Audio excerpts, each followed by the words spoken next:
오늘 아침 코인 시황과 이슈 분석, 거기에 코인 지식 한 스푼까지 얻어가는 시간 코인 라이브. 먼저 코인 한 스푼으로 열어보겠습니다. 최근 XRP 관련해서 정말 큰 소식이 있었습니다. 미국 증권거래위원회와 무려 4년 넘게 이어졌던 법정 싸움이 드디어 끝난 건데요. 이 소식이 전해지자마자 XRP 가격도 쑥 올라갔습니다.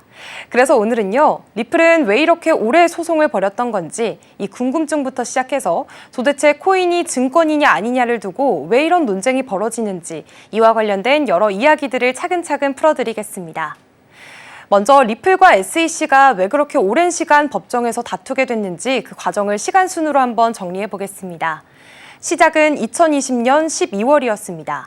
SEC가 리플을 상대로 고소장을 접수한 건데요. 이유는 뭐였냐면 리플이 XRP를 마치 증권처럼 팔아놓고 등록 절차는 전혀 안 지켰다는 겁니다. SEC는 XRP가 단순한 가상화폐가 아니라 투자 계약에 해당하는 증권이라고 주장했습니다. 그래서 리플이 수십억 달러 규모의 미등록 증권을 판매한 셈이라는 거죠. 물론 리플은 강하게 반발합니다. XRP는 어디까지나 가상자산이고 증권은 아니다. 우리는 정식 유통 절차도 다 따랐고 투자자들에게 수익 보장 같은 얘기는 한 적도 없다. 이런 입장이었는데요. 그러면서 리플 측은 소송 과정에서 SEC의 내부 이메일이랑 문서들을 공개해달라고 법원에 요청합니다. 왜냐하면 SEC가 예전에 비트코인이나 이더리움은 증권이 아니다라고 봤던 정황이 있었다는 거죠. 그걸 근거로 SEC가 이중잣대를 쓰고 있다는 걸 입증하고 싶었던 겁니다. 그 요청을 법원이 받아들이면서 상황이 슬슬 반전되기 시작합니다. SEC가 디지털 자산에 대해 기준을 일관되게 적용하지 않았다는 사실이 드러난 건데요. 그리고 마침내 2023년 7월 소송의 향방을 가를 아주 중요한 중간 판결이 나옵니다. 법원의 판단은 이랬습니다. 기관 투자자에게 판매된 XRP는 증권이 맞다.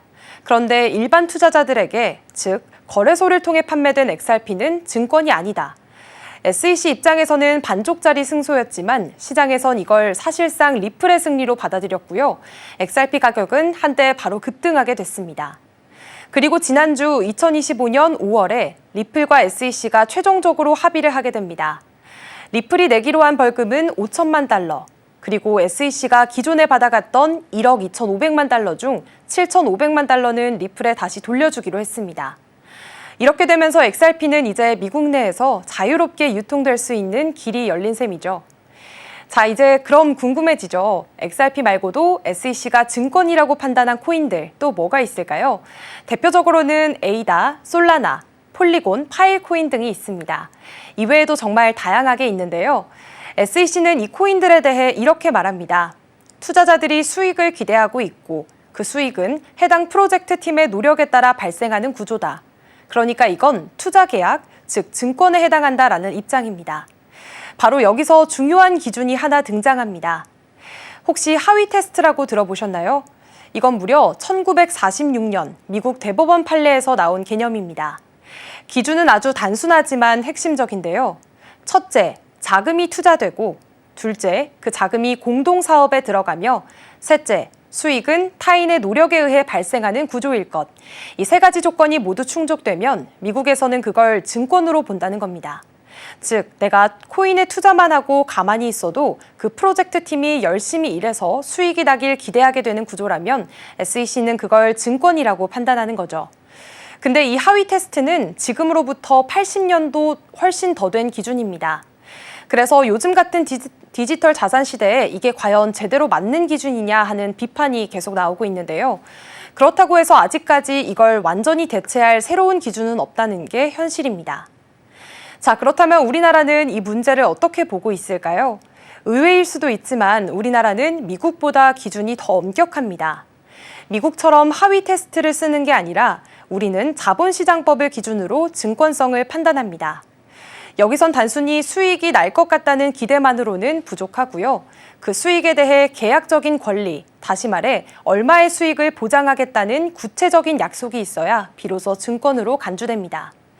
예를 들어서 이 코인 사시면 연 10%의 이익을 드릴게요. 이런 식으로 명확한 수익 약속이 있어야 법적으로 증권으로 본다는 거죠. 그래서 지금까지는 SEC처럼 이 코인은 증권이다라고 판단된 대형 코인 사례는 국내엔 없습니다.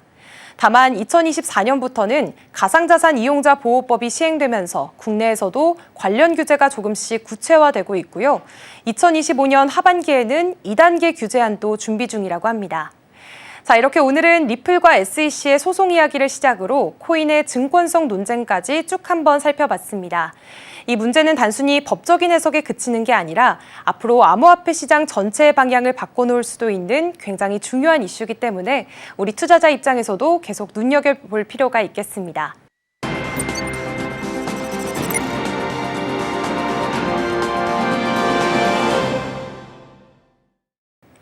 암호화폐 이더리움이 가파른 상승세를 보이며 시장의 이목을 끌고 있습니다. 글로벌 암호화폐 시황 사이트 코인마켓캡에 따르면 현재 이더리움은 24시간 전보다 0.6%가량 내린 2,506달러 선에서 거래되고 있는데요. 그래도 일주일 전과 비교하면 무려 37% 넘게 상승한 겁니다. 이번 급등세는 지난 7일 완료됐던 팩트라 업그레이드 이후 투자 심리가 회복된 데 따른 것으로 보입니다. 팩트라 업그레이드는 이더리움의 확장성과 스테이킹 유연성, 사용자 경험 등을 크게 개선하는 내용이 담겼습니다. 시장에선 이더리움이 연내 $10,000를 돌파할 것이란 전망도 나오고 있는데요. 암호화폐 분석가 테드 필로우스는 이더리움이 연말까지 $12,000, 우리 돈 약 1,700만 원까지 오를 수 있다며 알트코인 중에서도 기관 투자자들의 채택 가능성이 가장 높은 코인이라고 평가했습니다. 특히 그는 이더리움 ETF에 스테이킹 기능이 도입될 가능성에도 주목했는데요. 미국 증권거래위원회의 결정 시한은 이달 말과 8월 말로 예정돼 있습니다. 관련 소식에 따라 이더리움 가격은 또 한 번 움직일 가능성이 있다는 분석입니다. 암호화폐 분석가 렉트 캐피탈이 2025년을 비트코인 강세장의 정점으로 예측했습니다. 지난해 비트코인 반감기 전 하락장을 정확히 마친 그는 이번에도 시장의 관심을 끌고 있습니다.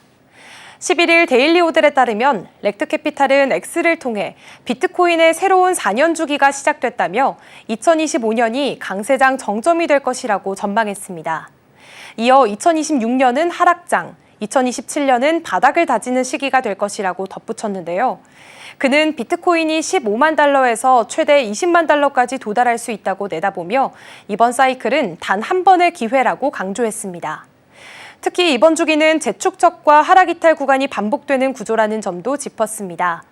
과거 사이클과의 유사성에 근거한 그의 분석에 시장 참가자들은 높은 관심을 보이고 있습니다.